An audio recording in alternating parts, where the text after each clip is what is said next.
Well, uh, that whole set of data that came from Liz kind of encouraged me to go look at an actual list of traits and hobbies that, in terms of attractiveness and unattractiveness from the opposite sex. And it was, the sample size here really, like, it's quite large, so we might be able to draw some conclusions from it, but still, the sample size came from a particular set and demographic. So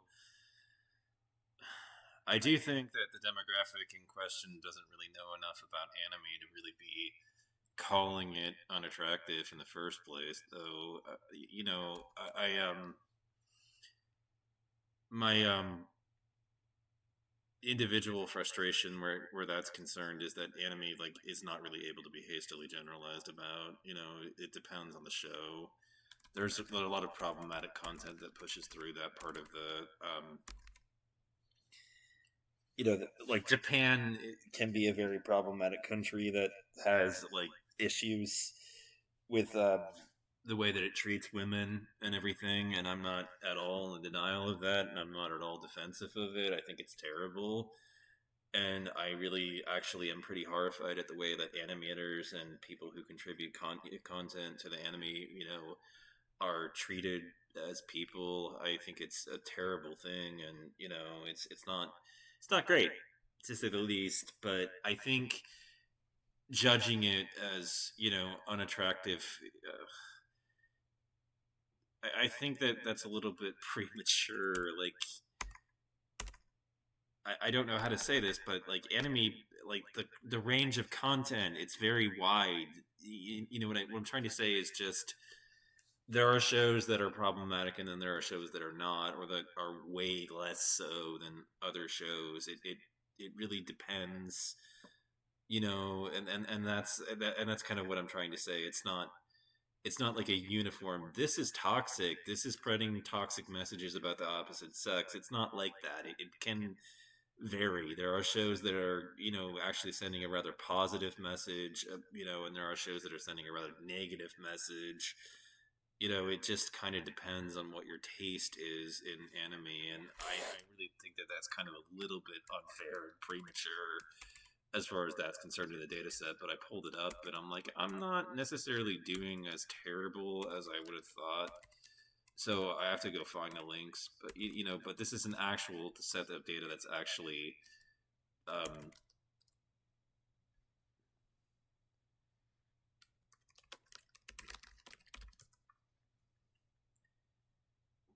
based on like uh, a sample set of 814 women. So just like I said, I think anime is a little bit like loathed more than it should be, but just looking at that right off the gate, I'm like pulling up this screen, like I'm working my way through this. This is Exile's Valor by Mercedes Lackey. So I like seriously, I'm pretty far into it, and yeah, like 800, like it's not a big book, but I'm almost done with it, so that's cool. And I'm in Japanese class at this point, so I do study, and well, let's keep going. I am kind of getting interested in space at this point. I do like to travel, and I don't have any like tools to actually engage in blacksmithing, but that is of interest. And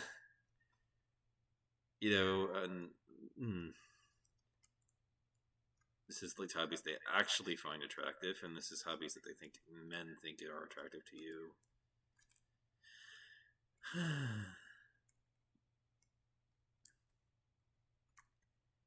And this is what it was all like, where I was getting all defensive of things. Looking at this, it was like, what you like? A good thing it's only like 27% when it comes to, but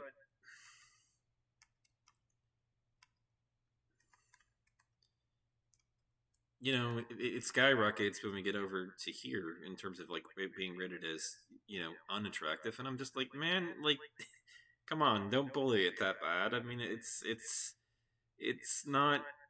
it's not like all anime that's out there is necessarily doing a terrible job and sending really toxic messages about women. It just kind of depends on what you're looking at.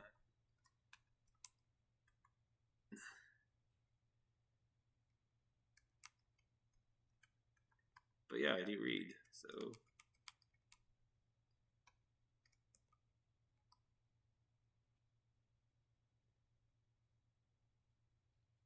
it didn't make the top list for unattractive hobbies in the story. 61.8% of women said video games were unattractive, while 48.2 rated video games as an attractive male hobby. See, that's way, way better in terms of sample size. One thing that I am noticing to this, like right out the gate. So, attractiveness of male athletic hobbies. Now, swimming. I personally have noticed that it's a lot better of a way to exercise than just walking and everything. And I've wanted to get down to the pool to go do it and get back into it, because I was learning when I was a kid. So, it would be nice to get back into that and start doing it to get back into a better amount of shape than I've been in some time. So, it's definitely of interest, but I'm, just working on getting the money to get a car and all that stuff. But yeah, this.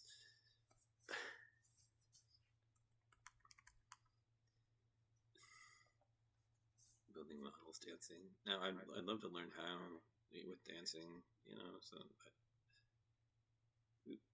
And I write, so, that's pretty high up there, so.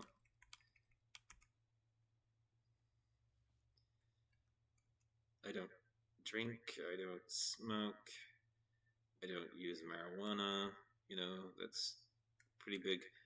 I do engage in arguing online, but I don't really like doing it. I wouldn't call it a hobby, I'd call it something I do out of sheer frustration. In fact, that I'd like to do less of than I engage in. And then here we go, cultural hobbies. So I'm into politics. Movies, they suck of late.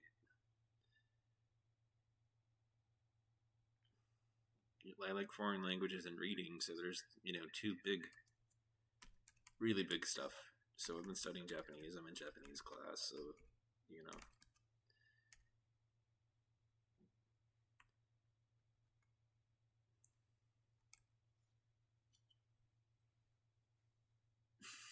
I'm not surprised what could be the most, but the most survivally of these, hunting, fishing, and shooting, were actually rated the lowest. I'm not surprised.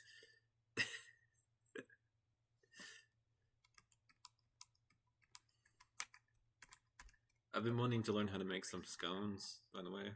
Just saying.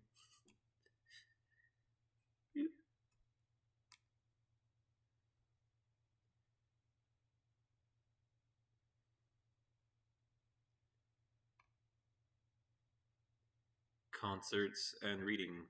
I've got tickets to go to the Birthday Massacre show, and I like to read, so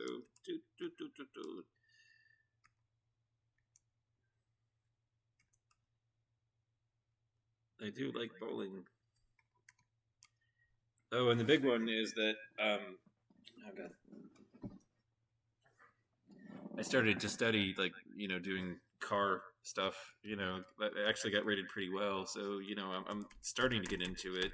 But I have to get my own car so I can actually work on it, because nobody's gonna let me touch their baby's internals. Basically, I might with a borrow with the car, but no, I can't work on it. I started to get into that just because of the sheer practicality of it.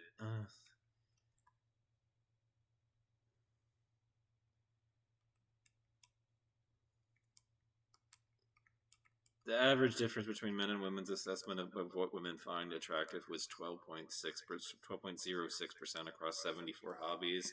Men were pretty good at predicting what women found to be attractive and unattractive. Given this hobbies, what hobbies should men pick? Well, they are ultimately your hobbies, so whatever you want to do. If you pick hobbies that you don't like just because they're attractive to women, you might not stick with them. at all, particularly if they have a steep learning curve. Woodworking or salsa dancing. You need to find hobbies that you enjoy.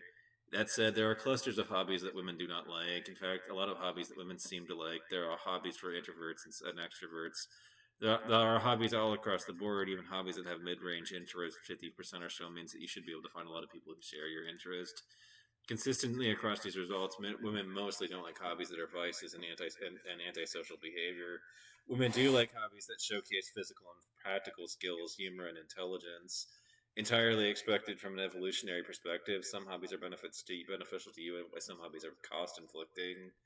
One thing to keep in mind is that some hobbies will put you into contact with women in ways that others will not. For example, video games, in addition to not being highly esteemed by women, also mean that you won't be in live social groups with women. That you there's a thought that's going through my head about that. It's like, no, well, I mean, you do interact with them through the internet. You know, you get Discord and everything. A hobby. Dancing, on the other hand, is a hobby that will put you in contact with many women. You may want to consider the potential sex ratio when selecting hobbies. If a secondary goal is to meet opposite sex friends or potential romantic partners. Limitations. Our sample was a convenient sample of 814 participants, 48% female.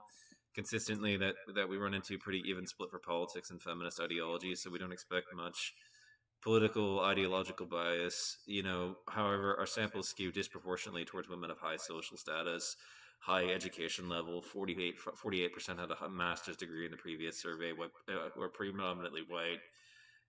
Popular hobbies like clubbing, which was later low in our sample, may be perceived as more attractive in other populations. Well, I mean, with that demographic, like I would say that there are it's a grab bag, of me being kind of scattershot across it. But some of the most attractive potential hobbies are things that I like to engage in and do. I mean, I'm formally studying Japanese in school.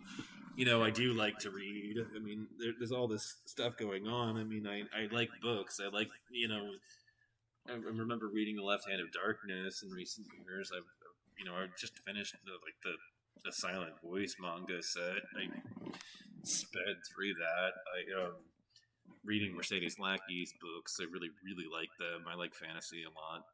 Fantasy novels and such. So it's like I'm not doing so terrible here. But and this is actually based on. This is funny. You know, Basically, women want a bilingual traveling blacksmith who does archery, gardens, and reads, or some combination like that.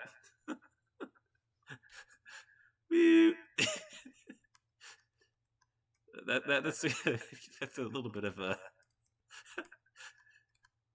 kind of hard, like to get in touch with. Like, I would love to have a forge though, just to be able to melt shit down and turn it into something valuable. Cooking.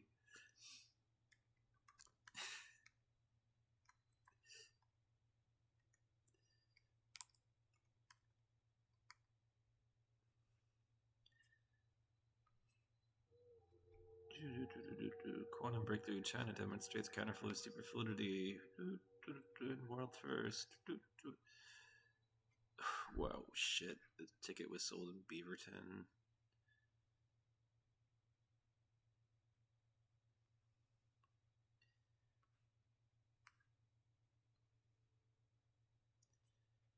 Fusion breakthrough. And what? This is.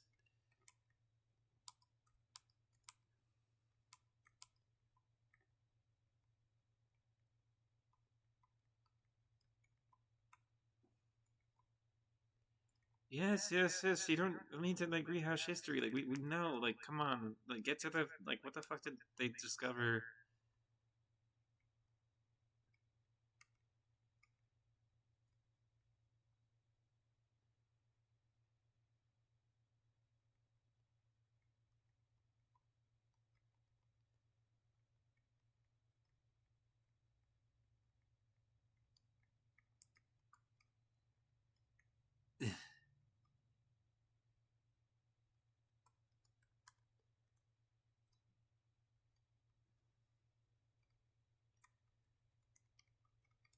This is very nice. That's a nice and very nice fusion breakthrough, to say the least. And like, hopefully, the thing that I feel about all that is that it's like they say, it's always been 30 years away, but at least progress is starting to be made in that area finally again. People are, it kind of froze for a long time, and yet there's all these new experiments that are going up. God, that would be like really, that would really alter civilization to actually gain that, for the better. We'd all be better off if we could get a fusion, ignition, so that we got more out than we got in, that we put them inputs that we put into it. But yeah, no. I mean, looking over the chart, unlike that chart that Liz basically sold, I'm not doing so terribly. I mean, I don't want to talk about my vices because, um, there's no need. People don't need they don't need to know that stuff about me. They don't need to know like which ones I engage in, and besides which, it's something that it's much better to get into and to converse with people about, like, once you know them for a significant length of time. And you, kind viewer, are probably just tuning in here right now, so no, let's not. I did feel that some of the data was like, I guess it was like, I can see that there's a problem with anime. I can see why it might be unpopular with women, but I can also see that I feel that there is a bit of it gets a bit of an unfair rap, in that some anime do a better job of being friendly to feminist themes than others. It's not like they're all really bad. It's not like they're all doing a terrible job of representing women, and of it. I mean, well, I mean, I'm sorry. I said what I said. I basically said my piece. I mean, some of them do a better job of being like friendly with feminism than others. I mean, and that's just what I'm saying. It's not, it's pretty scattershot. It depends on what anime you're watching.